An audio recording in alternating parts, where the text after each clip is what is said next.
Synchronicity is an ever-present reality for those who have the eyes to see it. Now, your life can be an explosion of synchronicity, but for that to happen, we really have to let go into life. In this video, I'm going to attempt to download a decade's worth of yogic experience into you in 10 minutes or less so that you can move forward in your life, trusting your synchronicity and trusting your life experience. To do that, I'm going to pose 3 important questions that we're going to unpack together in this video. And those 3 questions are: number 1, what is synchronicity really? Number 2, what is the true meaning behind the synchronicities that we receive? And finally, number 3, can we use synchronicity to create the reality that we prefer? But within that structure, there's one question that's on the tip of everybody's tongue, and it's, is synchronicity just about seeing repeating number patterns? You see, the most common belief in the spiritual life is that synchronicity is just about that. You see these numbers everywhere, right? But this couldn't be further from the truth. Your whole life can become a synchronistic explosion of passion, of excitement, of creativity. But to do that, we really need to break down what synchronicity really is. Is it just about seeing the numbers, or is that just the tip of the iceberg? And it is just the tip of the iceberg as far as I'm concerned. So with that common myth debunked, we can move on. But this naturally leads us to a deeper, more intriguing question. What is synchronicity really? If it's not just about the numbers, then what lies at the heart of this fascinating thing? Consider the universe as a vast, interconnected network. Synchronicity is the universe's method of revealing these connections to us, not through random chance, but through meaningful coincidences that resonate on a deeper level. It's about uncovering the significance behind these moments that seem too aligned to be mere accidents. When we start seeing synchronicity in our life, it's like the undercurrent, the fabric that underpins existence, becomes revealed to you. Now, I'm not saying that absolutely everything that happens in your life should be overanalyzed to death of like, holy hell, I found a pen, and then go and Google the deeper spiritual meaning of finding a pen and asking, what the hell does this mean, life? I found a pen, does that mean I've got to go back to school and learn? No, that's not what the universe is asking from you. And if that continues, it can lead to incredibly unhealthy behavior. But more on how we can realign that, if that's what we're doing, a little later in this video. For now, what we do need to understand is that synchronicity serves as a compass, guiding us through life's complexities. These aren't random occurrences, they're messages designed to steer us towards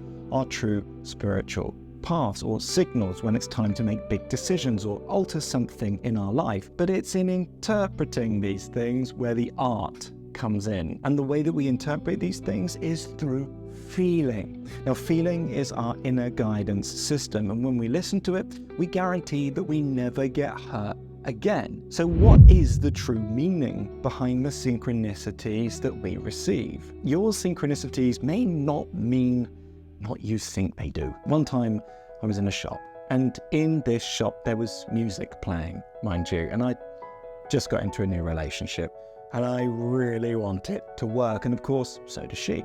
But this music was playing in the background, and it was a breakup song, and then it was another breakup song after breakup song after breakup song after breakup song. And then my mind responded to that music and was like, does this mean I need to break up with my girlfriend? Because I've heard music perfectly played at exactly the right time for me in relationship to experiences that were wonderful. And you hear this term, trust your synchronicity, right? So if I'm to trust the wonderful songs or things like this that I hear in relationship to my life that hit me perfectly at the right time and have deep feeling meaning for me, then I'm meant to trust the synchronicities that seem negative too, right? But here's where we get things so wrong. Trusting your synchronicity does not mean trust everything that comes to you externally as absolute fact, like it's the voice of God, and give up on what you would prefer. No, trusting your synchronicity means if you can stay in a positive state, you will gain the positive benefit from any synchronistic experience that you go through. Now, we talk a lot on the spiritual path about following your highest excitement, follow your passion, follow your bliss, and act and live in alignment with that. But let's give my example again. So I hear a song about breakups, I believe, or I fear that this means I have to break up with my girlfriend. But my body didn't want that.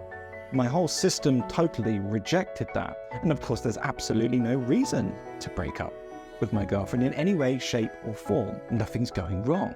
It's all wonderful. So then why was this experience relevant? So how can we understand the true meaning of synchronicity when you can experience both positive and negative synchronicity? The question is, how do you respond? And don't forget yourselves and your own agency in your synchronistic experience. What is it that you would prefer? Just because a song tells you, or a song is communicating, or a song about breakups comes again and again and again into your life, that doesn't mean you have to break up with your spouse or your girlfriend. These are crazy belief systems we're buying into, but it can show you what you do prefer. And for me, in this example, I prefer to stay in my relationship that's working well. It's like that old adage, if you know what you don't want, that means you know what you do want. And sometimes synchronicity allows us the benefit of just that, just showing you what it is that you do prefer more. Just to summarize then, the true meaning behind the synchronicity that we receive is not just to take the synchronicity as fact, it's to use your discernment to feel into your system in relationship to this synchronicity and decide, what is it that I prefer to create with this? What is it that I prefer? What's my responsibility, my ability to respond? How would I like to respond to this? Because in my response, I become.